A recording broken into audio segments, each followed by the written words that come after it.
திருச்சிற்றம்பலம். கந்திக்குப்பம் ஸ்ரீ பைரவ நிலையத்தின் நிறுவனர் தவத்திரு பைரவ சுவாமிகள் அவர்களின் அருளாணையின் வண்ணம் வாரியார் சுவாமிகளின் அபிமான புதல்வர் தருமபுரி புலவர் கா. தியாகசீலன் ஐயா அவர்கள் இயற்றிய அருள் செறி வைரவர் ஆயிரத்தென் போற்றி. அருள் நிறை வல்லமை விநாயகப் பெருமான் துதி.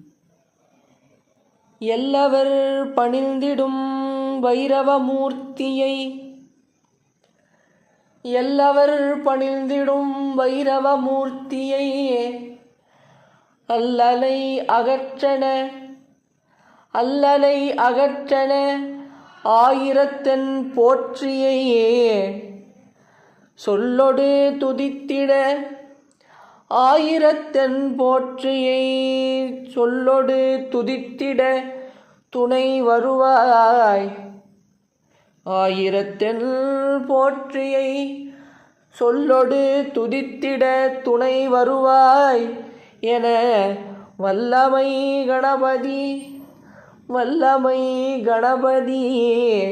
மலரடி வாழ்த்துவார்.